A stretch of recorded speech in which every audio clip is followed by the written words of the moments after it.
toks tiesiog gebėjimas žmogaus. Tai apie ateitį kitaip ir neišeina mąstyti, tik tai kažkaip tai ale planuoti.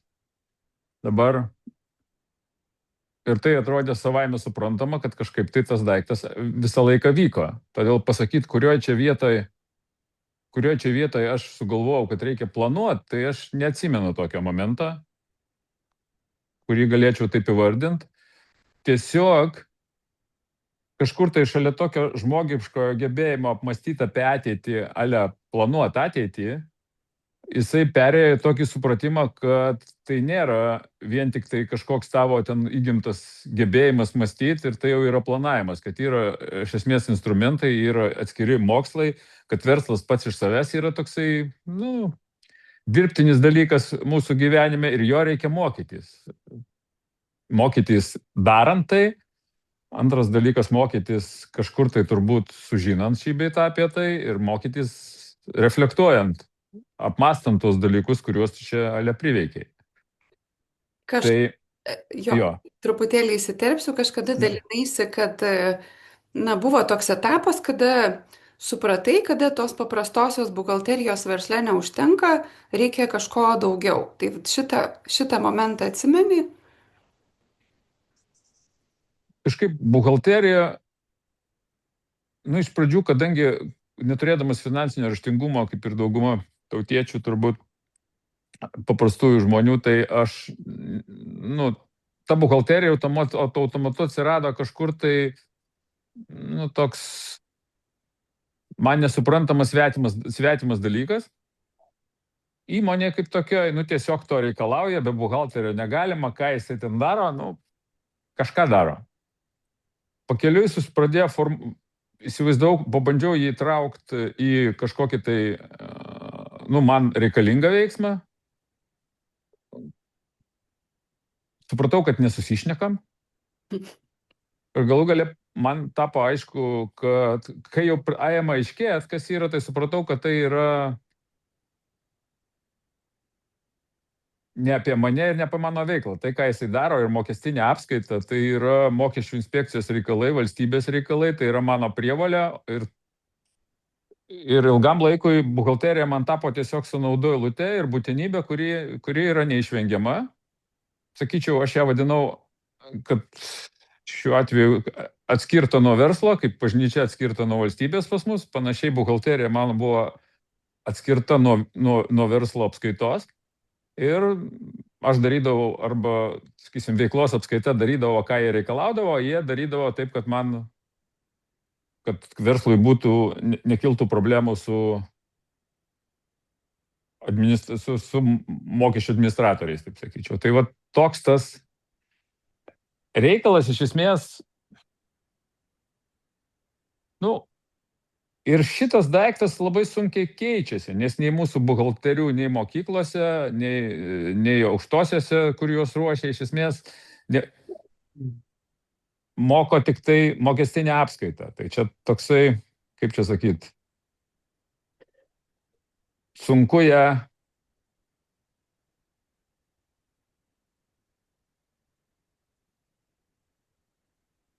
su jie išmokti bendradarbiauti, tiesą sakant, naudingai verslui. Tai yra atskiras fenomenas, kurį reikėtų mokytis, reikėtų daryti.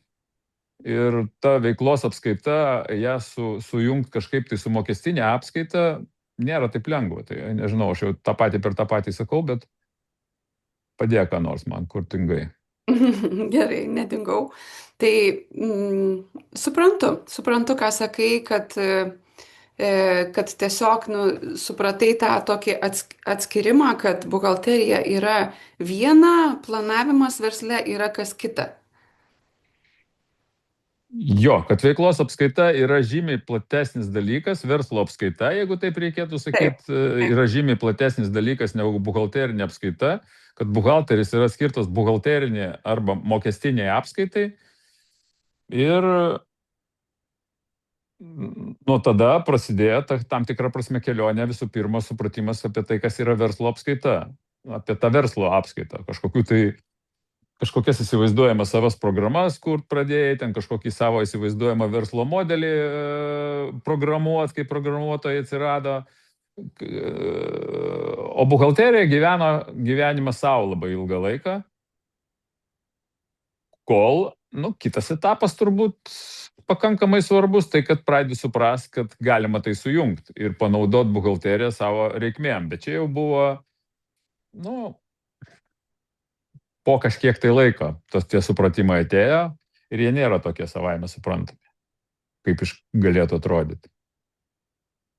Tai jo, tai apie tą savaime suprantamumą mes šiek tiek irgi kalbėjom prieš prasidedant transliacijai ir ką aš stebiu, pavyzdžiui, bet daugelis klientų, nu jiems sunku suprasti, kad čia yra svarbi šita dalis verslui.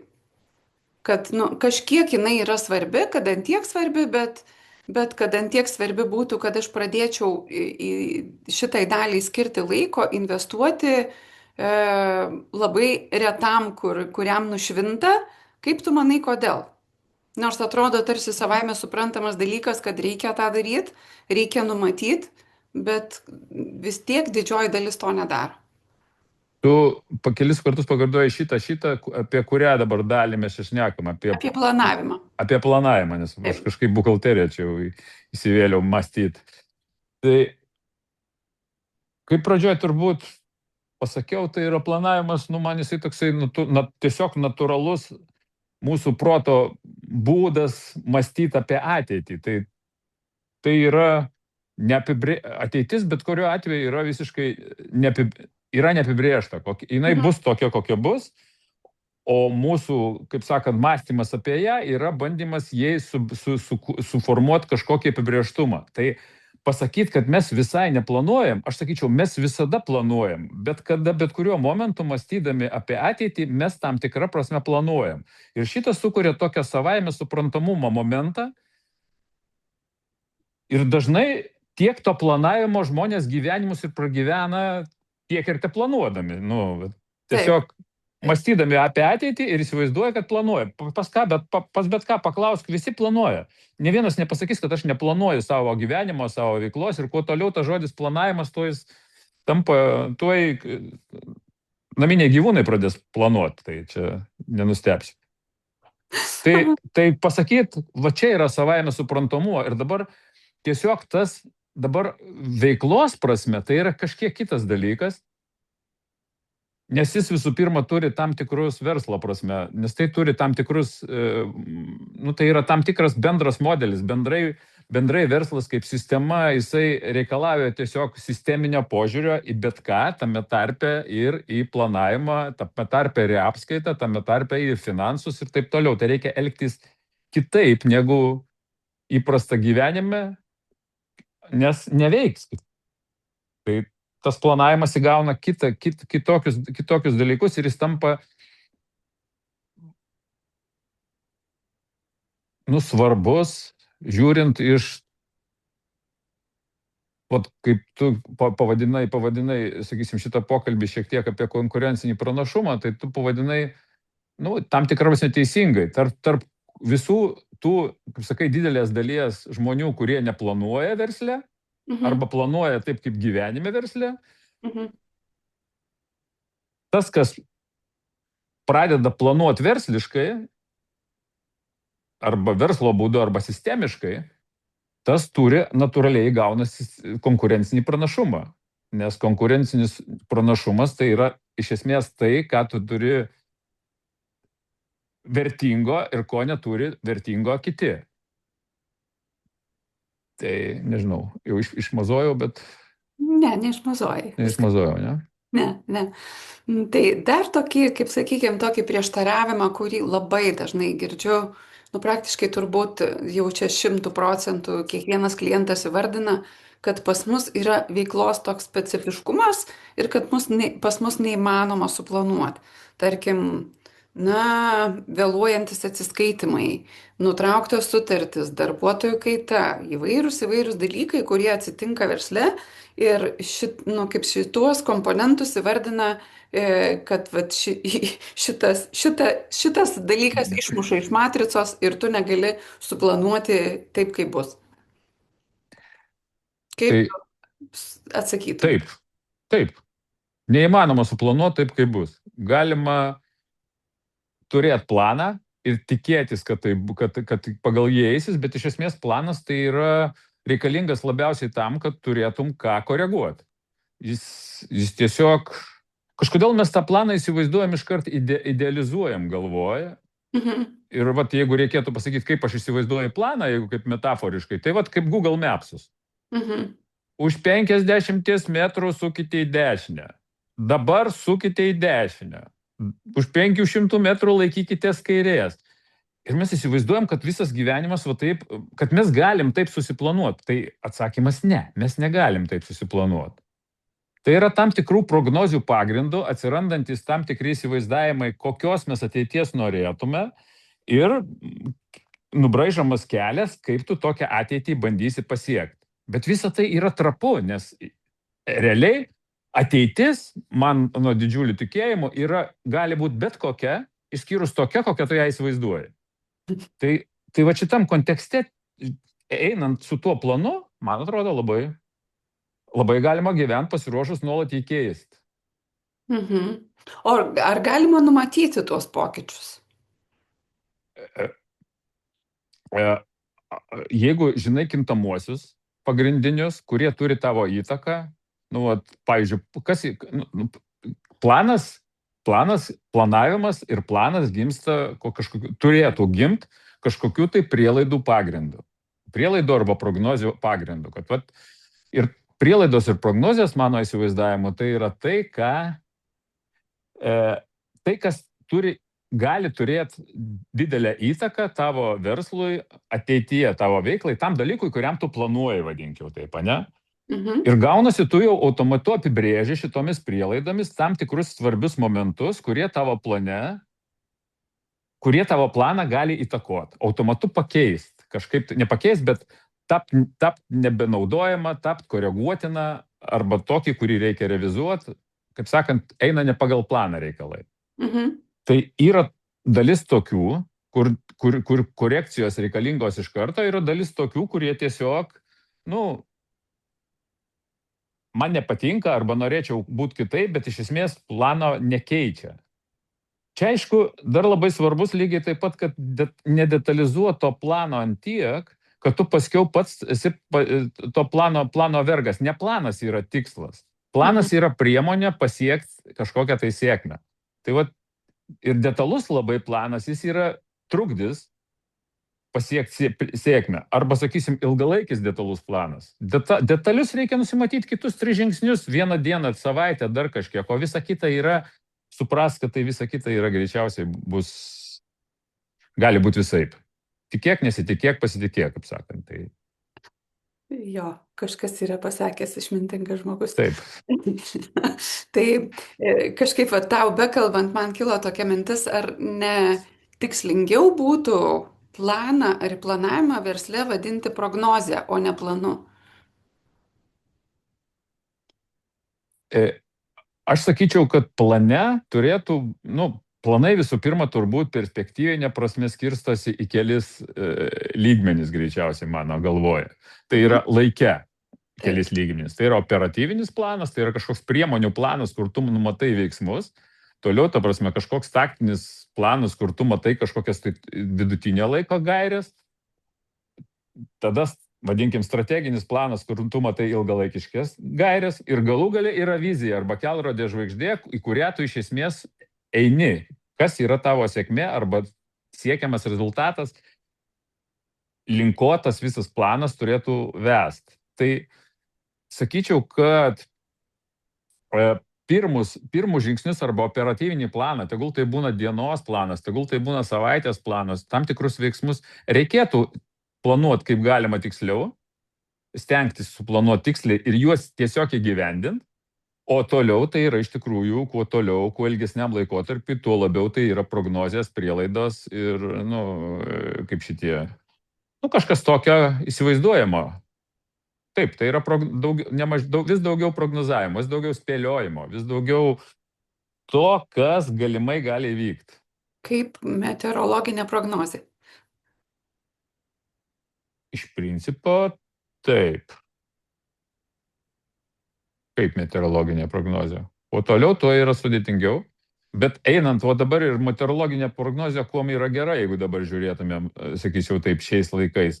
Tai yra, tai ką šiandien, rytoj jau pas tave visos ateitis pasikeitė. Priklausom nuo to, kaip šiandien, jau tavo ateitis pasikeitė. Reiškia, operatyviškai nuo to, kaip atsitinka tavo realybė, pas tau jau automatu prognozija yra koreguojama ir keičiama. Tai panašiai ir planas tam tikrą prasme turėtų tavo veikti, nes šiandien kažkas įvyko kitaip. Bet neturėjimas plano, dabar supraskim, atrodo, šitas dalykas kartu ir atbaido, atgraso nuo to planavimo, kad jau vos ne rytoj reikia keisti. Taip. Bet čia yra, supraskim, kad planavimas tai nėra savaime, lyg ir savaime suprantamas dalykas, bet verslo planavimas arba tau kažkokio palankios ateities planavimas ir poveikis aplinkai tave supančiai, kad jinai vystytųsi taip, kaip tu nori, ir panaudojimas dalykų, kurie atsitinka ir kurie nuo tavęs nepriklauso, kad jie išnaudotais tam sėkmės siekimui. Tuos dalykus reikia, tai yra įgūdis. Tai nėra kažkoks fenomenalus kažkoks gebėjimas ir tai yra įgūdis, įprotis ir įgūdis planuoti, kurį reikia susiformuoti. Tai jeigu kalbam dabar apie tą susiformavimą arba pradžios momentą, tai jis iš tikrųjų begalinai sunkus. Begalinai sunkus ir aš visai suprantu tos žmonės ir save patį, kad tai yra, tos prasmės klausimas pirmame etape ir tas nusivylimas, kai tu pradedi kažką tai daryti, jis neišvengiamas tiesiog, nes įprotis turi formuotis. Man reikėjo 3 metų, kol aš įpratau tuos vakarais dantis valytis. Tai ką dabar darysiu? Tiesiog tai reikėjo įprasti, nes visą laiką kažkaip laiko nebūdavo, tiesiog nedarydavau to, nežinau, blogai. Dalykų, taip. Ir atrodo paprastas dalykas, nusiteikiai, priėmė sprendimą, ta prasme, kasgi čia lieka, eini ir valaisi. Ne, turi formuotis įprotis. Ir dabar tai tapo įpročiu ir negali be to atsigult, nes jau jautiesi kažkaip ne taip. Tai vat, kai šitai pasijausi su planavimu, tai bus viskas gerai. Tada nebus jisai nei sunkus ir pasimatys tos naudos, nes visos atsiprašant matosi iš karto, kai tu pradedi kažką daryti. O visas geras dalykas, reikia jį atpažinti, atrast, prisijaukinti ir susigyventi su juo ir panaudoti jį. Čia yra visa kelionė. Bet matai, dar yra tokia problema, kad jeigu tu niekada to nedarei, tai tu tiesiog net nežinai, nuo ko pradėti. Nes, ta prasme, neturi, kaip sakai, yra ten kažkokie įgūdžiai, kažkokie turbūt exceliukai, kažkokie pasirašymai, kažkas galbūt yra, bet iš esmės, kad pamatyti tą visuminį vaizdą, susidėlioti, kaip atrodo tavo verslas tolimesnėje perspektyvoje, tai yra ganėtinai sudėtinga, jeigu to niekada nedarai. Taip. Tai man atrodo visas keliones, bet kuriuo atveju mano tikėjimas sako, kad visas keliones galima pradėti nuo ten, kur esi, su tuo, ką turi. Tai paimk, ką kvieščiau arba ką pats darau, sakysim taip, tai bandau apsibrėžti, kur aš esu ir ką aš turiu. Šiuo atveju, jeigu žiūrint planavimą, jeigu aš iki šiol maniau, kad planuoju arba planavau taip, kaip planavau, tai nuo čia aš ir turėčiau pradėti. Ką aš darydavau? Iš esmės, aš atsikeliu, imkim tą patį verslą, sakyčiau taip. Aš taip dabar įsivaizduojama arba prisiminimais pagrįstą dalyką. Atsikeli ryte, pagrindinis dalykas, kuriuo visada esi užsiėmęs, tai yra tai, kad tau trūksta pinigų. Taškas. Čia yra smulkaus ir vidutinio verslo, kaip sakant... Kasdienybė, taip. Kasdienybė, jo. Principė, kas dabar vyksta? Ką aš ryte atsibūdęs, ką aš mąstau apie verslą ir ką aš planuoju. Tai pirmiausia, aš mąstau, gal atėjo kažkokių pinigų į sąskaitą. Ir jau įsivaizduoju, ką aš su jais darysiu, jeigu jie tenai atėjo. Tai yra, kas ten, užvakar skambino tas, vakar ten tas jau žadėjo, grasino teismu ir toks gyvenimas, tas dalykas, nes pinigai yra resursas, kurio nuolat trūksta. Tas pats kaip laikas, kurio nuolat trūksta, tas pats kaip žmoniško resurso, kurio nuolat trūksta, ta prasme, tu visą laiką leki bėgi visom prasmėm, tame tarpe ir finansinė, jeigu taip žiūrint. Tai pažiūrėjau, atsikėliau, žiūrėliau. O blemba, ne taip, kaip tikėjausi, netėjo pinigai. Tai koks pirmas mano antras žingsnis, ta prasme? Ar man keltra, kaip sakai? Taip, Kitas žingsnis tavo, tu planuoji kitą žingsnį. Aha, net nėra pinigų, ta prasme. Tiksliau, taip. tiek, kiek vakar vakare, tai yra Nors plius ten 5. žadėjau Nu, minus kokiam nors negali būti, minus tadui negali šiandien būti, mažam grąžinti. verslė, Taip. nes niekas paskolų Taip. neduoda, overdraftų praktiškai beveik neturi, viskas, aha, plius 5. Su plius 5 negali niekur pajudėti, reikia, kad būtų plius 500 minimum. Aha. Tai dabar kitas klausimas, mano diena prasideda to, kad aš dabar planuoju, ar aš kelsiu ragelius dabar tiem, kurie skambins skolininkam, ar nekelsiu. Nu tai, vat nuo čia reiktų ir pradėti. Aš čia norėjau papasakoti tą momentą, nuo čia reikėtų ir pradėti. Nu jo, čia šiek tiek pajokaujam, bet iš esmės tai yra tikrai didžiosios dalies verslų realybės dalis, kur kai tu patenki į tokias situacijas, kai tu nežinai, ką daryti. Na, bet tu dalinaisi, kad buvo tos krizinės, kada buvo tas didelis minusas ir kai tu nusprendėjai, kad tu nebenori gyventi skolose ir kaip tau šitoj daly padėjo planavimas. Aš juokingai supratau, kad visiškai kitaip, negu aš galvojau iki tol. Dabar priminėjai man ir tą šiokią tokią pradžią, tiesą sakant, tokį nušvitimą, aha momentą, kad atsirado mani toks iki tol negirdėtas, nematytas, ta prasme, supratimas, kad finansinė disciplina man gali padėti atvirkščiai, kad, ta prasme, kad aš darydamas, mokėdamas sąskaitas laiku, dar kažką darydamas gerai, reikalaudamas pinigų laiku, pasirašinėdamas, ta prasme, planuodamas tuos pinigus, sakysim taip, šitaip aš galiu nustot kankintis dėl pinigų ir jų stygiaus.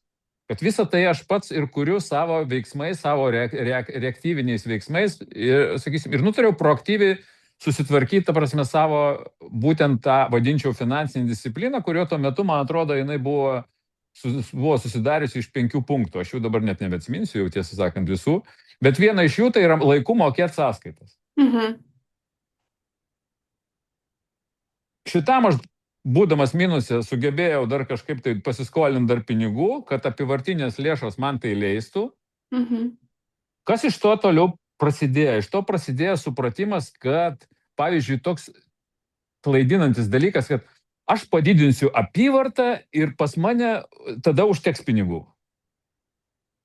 Taip. Nu, nebūtinai. Taip. Priklauso nuo kaip tai veikia tavo verslo modelis. Tada atsirado kiti punktai, kiti tokie punktai čia kaip, aha. Noriu pastabdyti, nes čia labai dažnai užstringam ir dažno įsivaizdavimas yra būtent tame, kad aš padidinsiu pardavimus ir man problemos visos išsispręs. Tai gali atsitikti tik tuo atveju, jeigu tavo pelningumas yra per didelis rinkai. Jeigu tu, ta prasme, toks sėkmingas, tokią nišą užimantis arba taip sėkmingai atradęs klientą arba dar dėl kažkokių tai priežasčių, kad tu uždirbi tiek pakankamai, kad tau apie pinigus galvoti nereikia. Tai tavo didinimas yra vienas būdas, dėl ko tau padidinus apyvartą padidės, tai yra didelis tavo pelningumas veiklos. Antras, didinant apyvartą, dėl ko prapuls problema su pinigais, yra dėl to, tuo atveju, jeigu tu moki savo paslaugų tiekėjams vėliau, negu gauni pinigus iš klientų. Tai yra tavo klientų mokėjimų terminai yra trumpesni negu tavo mokėjimo terminai tiekėjams. Tada apyvartos didinimas tau pridėjęs apyvartinių lėšų ir iš esmės išspręs tavo problemas, jeigu tokių pas tave buvo. Dabar dažniausiai būna atvirkščiai, kad mes iš pradžių mokam, o paskiau gaunam, vėliau gaunam. Ir va šitas gepas, ta prasme, tarp to, per kiek laiko tu gauni, pavyzdžiui, tau moka 30, visi moka 30 dienų per 30 dienų, o tu visiems tiekėjams moki iš karto. Reiškia, iš esmės mėnesio apyvarta pas tave yra nuolatiniam tokiam, kaip sakant, nežinau, vadinkim į trūkumu, kurį reikia uždengti arba savo pelningumu, arba atidėliojimais, arba nekelimais ragelio, arba visokiais va tokiais va būdais, ne? Nemokėjimais darbuotojams ir taip toliau, nemokėjimais savo visų pirma, ta prasme, ir taip toliau ir panašiai. Tai yra, vat, ir dabar gaunasi kas? Jeigu pas tavai yra 30 dienų tas vadinamas skirtumas tarp apmokėjimo, sąskaitų apmokėjimo ir klientų apmokamų sąskaitų, tavo skolininkų ir skolų tau, reiškia, iš esmės didėjimas apyvartos tau tik didins tą skylę, su kiekvienu papildomu apyvartos didėjimu pas tave pradės didėti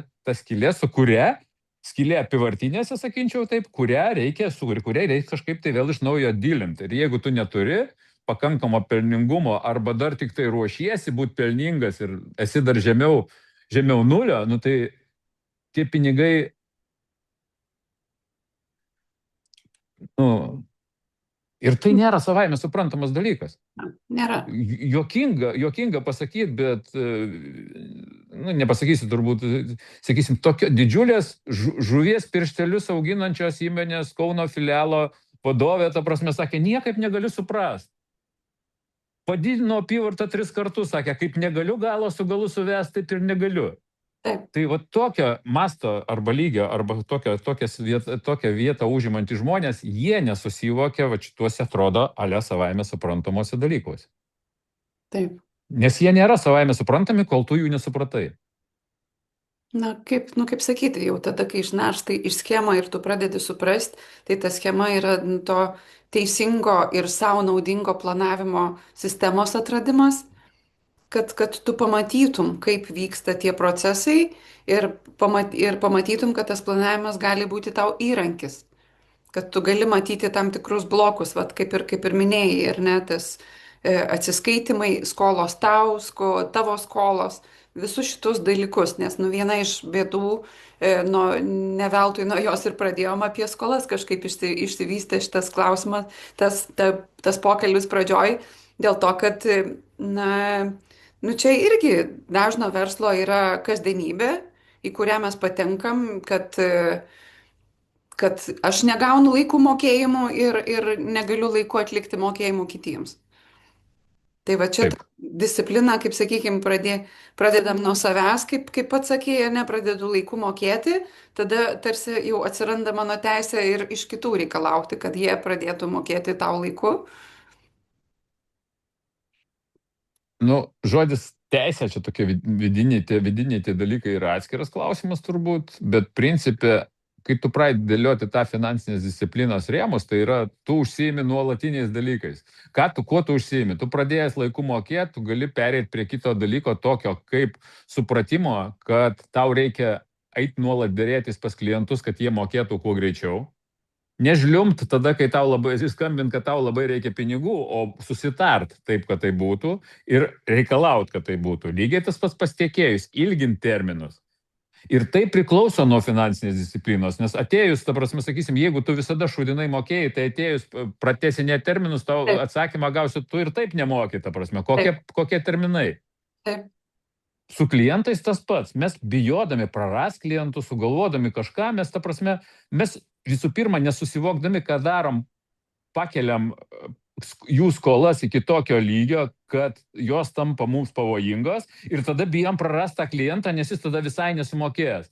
Ir toliau, ir lendi, tu kredituoji iš esmės svetimo verslą, pats, kaip sakant, savo sąskaitą, savo kančiomis ir savo pinigų sąskaitą ir savo, ta prasme, moralės sąskaitą, nes tu prieš tiekėjus irgi lygiai taip pat negali atsiskaityti, pasakodamas, kad tau ir tenka pasakot, pas šitai klientai nesiskaito. Ir tam,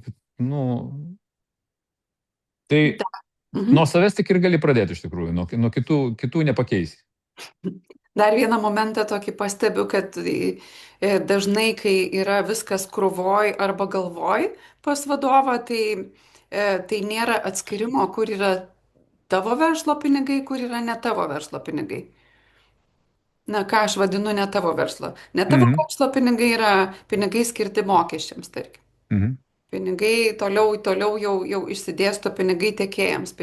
Žodžiu, viskas, ką tu turi atiduoti, kaip sakyti, už ką tu įsigijai galbūt prekes ar paslaugas.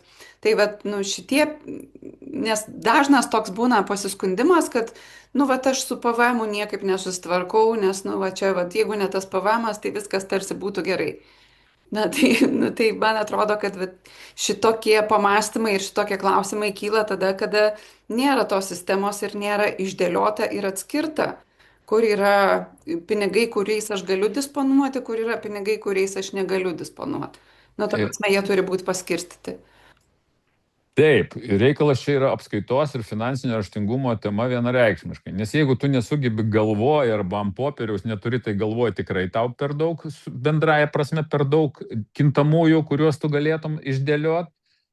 Jeigu nėra, kaip sakant, gebėjimų planuoti, tai yra vėlgi kita problema. Ir jeigu, kad reikia jų, nu reiškia, jų nėra, sakysim, jeigu nėra gebėjimo ir įpročio ir sakysim, ir kompetencijos planuoti. Tai jeigu reikėtų sakyti, kokia viena iš tų pasiūlymų būtų, tai tiesiog suprask, tu turi vienintelį dalyką, tai yra pajamas arba apyvarta, ne? Tai yra pinigus įeinančius, vat, ką mes pradėjom šnekėti, kurį te pažiūri, pinigus įeinančius į sąskaitą. Vat nuo čia tai yra tai, ką tu turi ir ten, kur tu esi. Vat nuo čia reikėtų ir pradėti susitvarkymus. Tai yra, ką galėtum padaryti mokestinė prasme, galėtum atsidedinėti pinigus mokesčiam, nežinau, PVM-ui tam, kam labiausiai iš esmės, su kuo labiausiai nesusitvarkai, o šiuo atveju 25 kitų metų ar 15 dieną, tenai, sakysim taip, pas tave PVM-as turėtų būti sumokėtas. Sodra, jeigu tokia yra, turėtų būti sumokėta. Tai bus bet kokiu atveju bus sumokėta. Reiškia, tu neišvengiamai sumokėsi. Reiškia, pradėk atsidedinėti. Pasakyk, supras, kad tavo, nežinau, ten PVM-as sudaro ten nuo apyvartos tą patį ten kažkiek tų procentų, ar vis dar 21 Lietuvoje, aš jau didysis verslininkas. Čia taip greitai keičiasi, kad gal jau nebe taip yra. Tai žodžiu, atsidėktų tą nuo tų gautų pinigų, ta prasme, iš esmės tą 21% atrodo baisiai, kai tau trūksta pinigų. Bet tu juos po mėnesio ar taip atiduosi. Nu, paskambinsi dar lyšną kartą, ta prasme, sakysim, ten savo šitam paverksi kažkam, tai duos kažkas pinigų, tu kažkam atidėsi. Ir tai prasidės, nes kitą mėnesį tau bet kokiu atveju teks atiduoti. Taip, gal PVM čia ne pati geriausia idėja, nes PVM turi savo užskaitas, gali būti ten dar visaip, nebūtinai ten 21% yra, atsiprašau, bet jeigu sodros, pavyzdžiui, ten aš nežinau, ten yra pas tave vidutiniškai, ten paskaičiuoja, yra vienas koks nors 2, 3, 5 ar 10%, ten, sakysim, nuo apyvartos sudaro tavo mokesčiai kažkokie, nu tai pradėk jiems ir atsidedinėti. Nuo apyvartos. Ryte atsikėliai, su skaudančia galva, ta prasme, ar atėjo pinigų, atsidarėjai tuos pinigus, pamatėjai, kad atėjo 1000 ir nuo jų 20 eurų atsidėjai. Žodis atsidėjai, sakyčiau, į kitą sąskaitą pervedėjai, kurią atsidarėjai specialiai atsidėjimo tikslams. Mhm. Nes tik vienintelis būdas. Kažkada mama taip darė su atlyginimu savo 100 rublių, atsimenu. Ir mes visi su broliu ir trise, ta prasme, dėliojam tą 100 rublių į kelis vokelius. Tai vat, tą patį siūlyčiau pradėti daryti ir čianai. Tai yra veiksmingas metodas. Dar, nu kaip sakyti, kur ne tik veiksmingas, bet ir naudingas verslui, būtent va šita, kaip sakykime, mokesčių higiena, laiku mokami mokesčiai, laiku mokamos sąskaitos verslui tam, kuris nori aukti, kuris nori gauti finansavimą. Nes nu, tu negali ateiti pas finansuotoją ir rodyti savo skolas ir savo negebėjimą valdyti. Na, iš esmės aš būdamas finansuotojo pusėje tikrai neduočiau žmogui į tokią balą pinigų, nes tu matai, kad žmogus nesupranta, nes nu, tu duodamas pinigų jam gali pakenkti dar labiau. Tai galiu vienareikšmiškai pritarti tam, kad principė šiai dienai bent jau išorinis finansavimas kažkoks, ne, jisai natūraliai labai priklauso nuo vadovo, tai yra nuo žmogaus, su kuriuo galima susišnekėti. Finansuotojai žiūri į tą dalyką, ar žmogus supranta, ką daro, ar sugeba paaiškinti savo veiksmus, ar sugeba kažkiek minimaliai prognozuoti savo ateitį. Jisai rašė tą verslo planą, ar kažkas jam rašė. Šitie dalykai jau palengva stojasi į savo vietas ir iš tikrųjų tas toks finansinis minimalus raštingumas, tai yra gebėjimas suprast, tai, ką tu darai, tai, ką tu galų gale parašai tame verslo plane, kurį pateikiai bankui, jisai būtinas. Ir jeigu tu neturi žalio supratimo ir pas tave, ta prasme, jovalas buhalterija ir tu net negali jo niekaip paaiškinti, jovalas buhalterija gali būti, tu tiesiog gali, tu privalai mokėti paaiškinti. Kodėl skolos, kodėl kažkas, tai kodėl, bet tu turi suprastame ir mokėti ir turėti būdus, kaip tai papasakot, kad tu tai valdai. Esmė yra, kad tu turėtum tai valdyti, nes nevaldomas jovalas yra taip baisus finansuotojai. Mhm. Ir retam tai būna suprantama, kaip sakykime, nes kartais būna, kad klientai kreipiasi ir jiem, sako, man trūksta dabar pagrindinę problemą įvardina, kad trūksta apivartiniam, bet iš esmės tai pagrindinė problema, kad trūksta elementarios tvarkos, susidėlioti viską, nes jau ten būna pradėlsti mokėjimai sodrai, VMI ir taip toliau, kaip sakykime, jau paleista šitos vadžios, paleista, kaip sakykime, ta grandinė ir kai pradedi kalbėti, kad čia yra pirma dalis, kurią reikia sutvarkyti, labai dažnai būna toks pasipriešinimas, kad ne, čia reikia tiesiog gauti pinigų iš kažkur ir užkisti ir viskas bus gerai. Kodėl gerai nebūna tokiu atveju? Gal įvairios priežastys turbūt kiekvienu atveju. Tas įsivaizdavimas, kad pinigai gali išgelbėti, jisai toksai gajus pas mus. Taip, ir taip. tik duokit pinigų, čia kaip naujam verslininkui, tik duokit pinigų, visos idėjas, aš jau čia, kaip sakant, pasaulio čempionas, jau, ta prasme, manęs laukia visi. Tai, nežinau, tai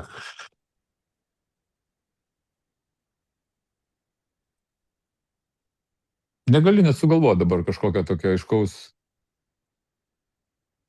supratimo, kodėl tas įsivaizdavimas tam pinigam yra suteikiama, čia atskira turbūt tema apie pinigų galę ir įsivaizduojama galę, kurią mes jiems suteikiam, kad duokit pinigų, o visą kitą savaime pasidarys, nes visą kitą aš galiu nusipirkti.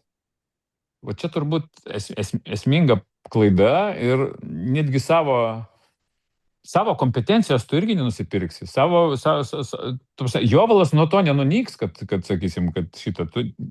Ypač jeigu tu nežinai, iš kur jisai atsiradęs ir kas jisai per vienas, tai pinigai gali, kaip tu jau minėjai, kai kuriais atvejais netgi pabloginti situaciją, nes tu praktiškai gali peržengti tą ribą, kurios dar iki šiol nesiperžengęs tos, kai tie pinigai tave ir nugramzdins. Gerai, tai grįžtam prie temos. Kur tu konkrečiai matytum tą konkurencinį pranašumą planavime? Aš sakyčiau, įgūdį planuoti. Tai yra, turi atsirasti įgūdis planuoti, o kiekvienas mūsų iš vis, bet kuriuo atveju yra pakankamai, sakysim, unikalus. Jeigu taip žiūrėti, iš kur mes ateinam, tai yra iš to žmogiškosios dalies ir natūraliai visas tas mūsų planavimas yra toks, koks jisai yra. Ir tos gyvenimo planavimas, ar kaip čia pasakyti, su tom žiniom ir tos kompetencijas. Paklydau biškį savo mintys, tiesą sakant. Na, tu pats buvai įvardinęs tokį vieną iš elementų, tai yra sprendimų greitis, ar ne, kad atsiranda toks konkurencinis pranašumas, kad tu greičiau gali priiminėti sprendimus, kas versle yra vienas iš pagrindinių dalykų turbūt, kad jisai judėtų pakankamu greičiu. Ta prasme, jeigu žiūrint bendrąją prasme, tai tas verslo sėkmė, mano supratimu, turėtų būti suplanuota. Dabar kokiais būdais ir kokiais instrumentais, čia kitas klausimas. Jeigu, man atrodo, kad taip sutinku, kad tu iš skaičių gali pamatyti krūvą dalykų, bet tai dar kažkur tai pakankamai toli.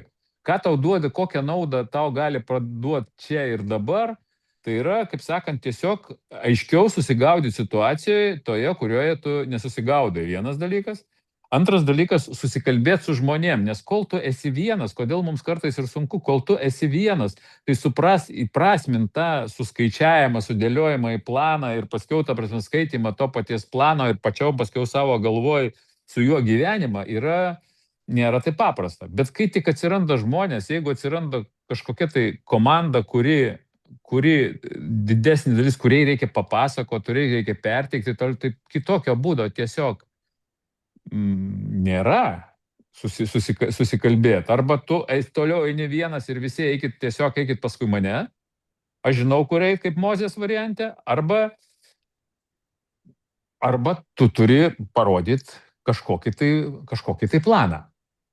Nes kad mes eitumėm, bent jau žiūrėtumėm tą patį kryptį. Atsiras turi viziją, kažkokie strateginio plano kažkokie elementai, nes kitaip kiekvienas įsivaizduos savo ir tems, čia jau kaip iš kitų, į savas pusės tą vežimą, o tu būsi užsiėmęs, kaip sakant,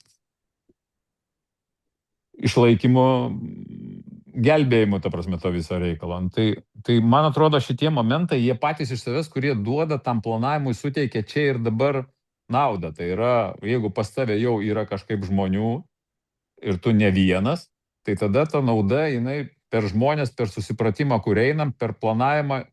Čia dabar aš kalbu apie planavimą plačiau, ne apie finansinį planavimą, nes vis dėlto pinigų planavimas yra viena iš svarbi, bet viena iš verslo planavimo dalių, nes laiko planavimas, ta prasme, sakysim, nežinau, tos pačios krypties planavimas, tam tikras žmogiškųjų resursų planavimas, finansų planavimas, yra daug tų dalių, jie bendrai yra, pats tas verslo planavimas turi tokias dalis.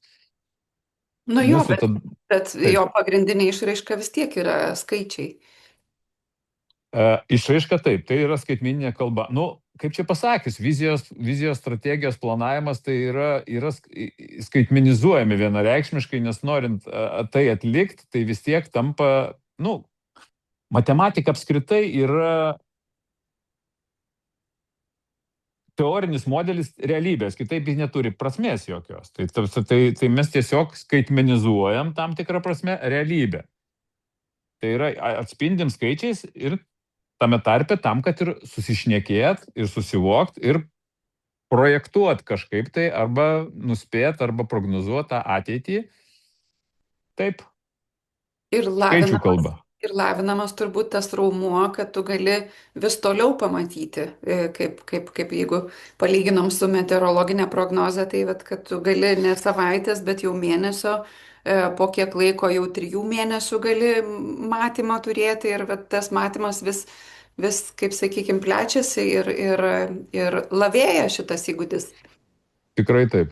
Vienareikšmiškai aš veikdamas jau su savo verslo partneriais, kurie pradžią daro šitoj kelionė arba darydavo pradžią šitoj kelionė, tu pradėdavai pasakoti dalykus, apie kuriuos net supratimo jisai neturėdavo, nes negebėdavo, ta prasme, tiesiog nesuprasdavo, apie ką tu kalbi. Ir aš tada supratau, kad tai yra tiesiog, dalinai tai yra tiesiog būtent laiko perspektyvos gebėjimas. Ir tas raumuo, jeigu taip, ką tu pavadinai raumeniu, taip, iš tikrųjų jisai vienareikšmiškai yra. Tu planuodamas mokaisi planuoti ir tavo prognozijas ir planai tampa vis tikslesni, nes tas visas analitinis metodas, kad tu iš pradžių darai prielaidas, pagal prielaidas darai, ta prasme, kažkokias prognozijas, kuri planą, po to, ta prasme, bandai susiprast, kas įvyko ne pagal planą, toliau analizuoji, kodėl įvyko ne pagal planą, keiti iš naujo prielaidas ir vėl darai naujas prognozes. Tai šitas ciklinis procesas, jisai, jeigu jį jau kalbame valdyti, tai tikrai, ta prasme, ten prasideda, iš tikrųjų stebuklingi regėjimai tam tikrą prasme. Taip galėčiau vadinti, palyginus su tuo, ką turėjai iki tol. Bet iki šito dar yra didelė kelionė. Kam didelė, kam mažesnė, bet... Taip. Jo, tu paminėjai tuos esminius dalykus, bet dar norėčiau grįžti prie sprendimų greičio, ar ne? Tas ypatingai svarbus momentas, nes neturėdami šito gebėjimo mes užstringam tuose problemuose, ką ir pats įvardinai, sakykime, ten vėluoja skolos, dar kažkoks, ir atsiranda toks sąstingis ir, kaip sakytas, galvojimas, tai ką dabar darysiu, ar ne? Nes planavime jau yra, kaip sakykime, veiksmų planas, ką darysiu jeigu. Yra atskira planavimo rūšis, ta prasme, tokių krizių planavimas, vadinkim taip, tai čia dar vienas dalykas, turbūt šitas aspektas jis padeda, ta prasme, tikrai vienareikšmiškai pritarsiu tau, kad taip, turėjimas paties plano leidžia tau greičiau reaguoti ir turėjimas plano ir mokėjimas elgtis, įgūdis planavimo ir turėjimas plano leidžia tau greičiau reaguoti į pokyčius, kurie yra ne pagal planą tam tikrą prasme. Taip. Nes vienas pagrindinių plano punktų, kad niekas visada nevyksta pagal planą. Niekada viskas nevyksta pagal planą, atsiprašau. Galvoju, pasakiau ir išsigandau. Gerai. Tai tiesiog šitam kontekste tu išmoksti, tai iš tikrųjų tu perdėlė į čia ir dabar, o nesugrįžti atgal ir bandrai tą visą konstrukciją savo vaizduotės ir taip toliau bandyti sudėlioti iš naujo, nes tai yra sudėtingas ir lengvas ir sudėtingas procesas. Ir tu, ta prasme, tiesiog mažiau abejonių kyla, kai tu turi planą, mažiau abejonių reikia, kokie pasirinkimai, nes kiekvienas momentas, kai tau vyksta kažkas ne pagal planą, atsiranda tavo prievolė arba poreikis pasirinkti. Ir tas pasirinkimas tampa greitesnis, jeigu tu turi planą, esi mokantis planuoti ir tas ne tai, kad turiu planą vieną kartą gyvenime pasidaręs, bet turiu įgūdį planuoti. Ir planas pas mane visada yra ir jis ne tik tai sakysim, mano galvoje. Tarp kitko, ką galiu pasakyti, kas vienas iš geriausių mano sprendimų planavimo prasme turbūt, tai yra išmanioji lenta.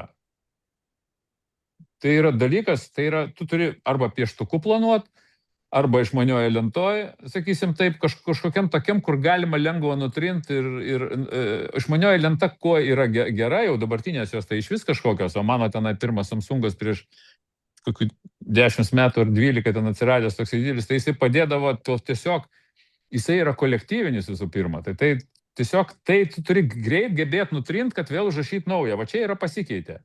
Nauja data, nauja spalva, pokytis tada, užrašiau, viskas, dabar yra taip. Ir tą visi mato.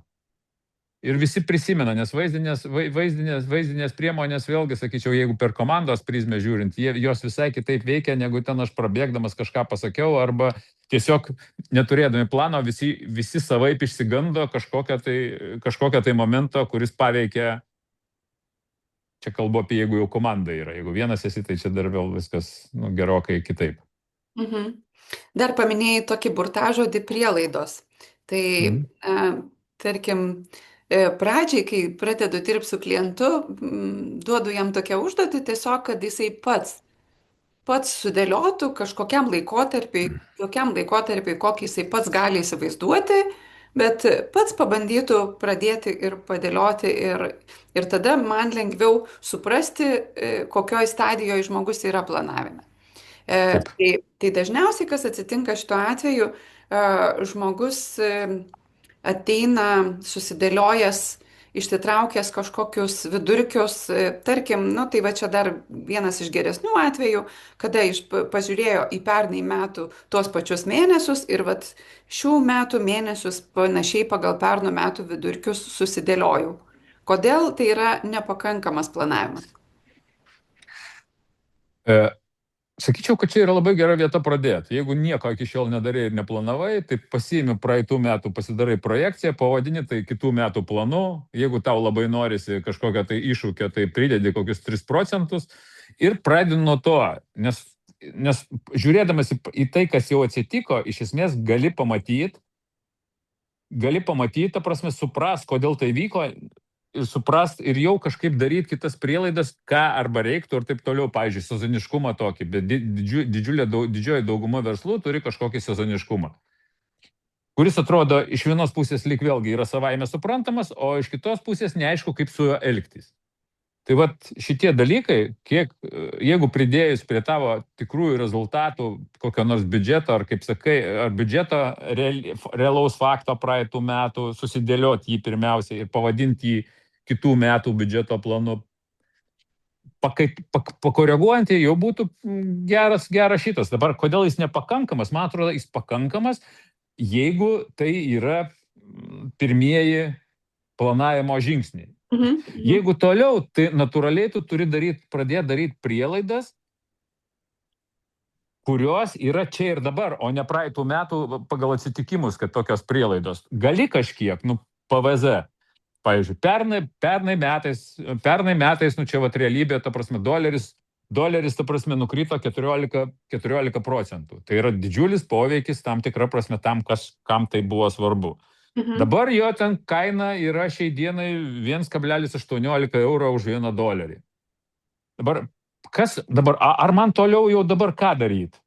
Ir žiūri į tikimybės, žiūri į tą pačią istorinį, kažkokį lygiai tą patį darai, žiūri visų laikų istoriją, matai, kad tenai vidurkis yra virš 1,20 kurso vidurkis ir supranti, kad tikimybė, kad jis dar toliau kris, bendraja prasme turbūt yra didesnė, negu kad jisai pradės kilt. Ir arba tai traukia į savo planavimo kaip prielaidą ir pradedi tuo užsiminėti, sakyčiau taip, jeigu tau tai svarbu. Arba jeigu tu ten vidinėje rinkoje, tai galima tau, neimkim dar to pavyzdžio kaip absoliuto kažkokią. Tai. Tiesiog dabar sprendžiau visai neseniai šitą klausimą ir todėl taip pasme taip iškart. Gal duokim tokį reali, tarkim, gamybinę įmonę, ar ne? Ir turiu labai aišku konkretų atvejį, ar ne, kad toks pradžioj toks pradinis etapas, kada susiplanuota yra pagal praėjusius metus. Ir ką mes matom, jau turim pasibaigusi sausį, matom faktinius duomenis, kurie toli gražu netitinka to plano, gerokai netitinka, tarkim, pajamos 1/4 mažesnės. Ir toksai truputėlį, kaip sakykime, jau susirūpinimas veide ištinka vadovą, kaip čia yra, sako, kokių dalykų aš čia nenumačiau. Ir pradedam ieškoti, ko jisai čia nenumatė. Tai tie dalykai, kurių mes ieškom, ką galima numatyti ir būtų prielaidos. Taip. Aš ką norėjau pasakyti, kad galbūt labai geras būdas yra perkelinę tą planą į priekį, bet praeitą kartą jisai buvo be prielaidų, dabar sąmoningai sugalvot šalia to ir prielaidas. Kad tai yra dalykus, prielaidos tai yra tokie, kaip sakant, svarbiausia įtaka turintys kintamieji faktoriai, kurie galėtų turėti tam planui įtakos. Ir tada po to mėnesio, kuo tu gali užsiimti, tai gali, kaip sakant, pažiūrėti tą savo prielaidas ir kurį iš tų prielaidų suveikė. Jeigu ne viena nesuveikė, vadinkim, tai reiškia, kažkas surast reikėtų, kas suveikia, suprast, ar tai veikia ir toliau galbūt pasikoreguoti atitinkamai. Tai čia prielaidų momentas, kad tu tas prielaidas, žmogus turi, ta prasme, tiesiog tokių įvairių mąstymo, psichologijos mokslo numatytų mąstymo, kaip čia sakyti, klaidų, nesakyčiau taip turbūt, kurios ir mes, jeigu bandom mąstyti neužsirašę apie atbulinį būdą, mes tikrai rasim priežastį ir taip toliau, ir tikrai, aš taip ir galvojau. Ką tu galvoji, kaip galvoji, užsirašyk, ką tu galvoji ir tada vesk tą prielaidą. Tai pats perkelimas nėra blogis, bet prielaidas reikia sugalvoti, nes jeigu tu tai darysi be prielaidų, tai tu fiksuosi toliau tiesiog faktus, kurie pasirodys netokie kaip pernai ir tu dabar užsiminėsi nerealybės formavimo ateičiai šiais metais, o bandymai suprasti lyginimas, tai kodėl man nesigavo kaip pernai? Taip. Tai tas nieko tokio labai neduoda. Gal ir duoda, bet tikrai nereikia tame paskęsti. Bet čia vienas iš tokių sudėtingesnių momentų būna, sakyčiau, pirminiam etape planavimo vienas iš sudėtingesnių etapų, kada reikia išsikelti ir susidėlioti prielaidas, kurios, kaip minėjai, turi didelį įtaką. Todėl, kad kai tu užsirašai, kokiagi planavimo dar viena sunkumas pradėti planuoti. Nes kai tu užsirašai ir padarai, tu jau tampi atsakingas už tai, ką tu pasirašai. Kol šiaip gali pasakyti, taip ir galvojau, taip ir sakiau, čia Trumpas kaltas, ar dar kažkas tai kaltas, ta prasme, sakyčiau, tai pasaulis kaltas. Taip. Jo. Viena tauta ar kita tauta, ta prasme, ar žmogus kažkuris, tai visas pasaulis tik tai ne aš. O kai užsirašai prielaidas, tu tampi atsakingas, o planas irgi yra tavo atsakomybės. Dėl to yra čia vienas tokių pakankamai du dalykai, kuriuos aš mačiau savo bent jau atveju, tai yra būtent atsakomybė, kad aš pradedu jaustis atsakingas, kad tai atsitiktų, kai jau susiplanavau.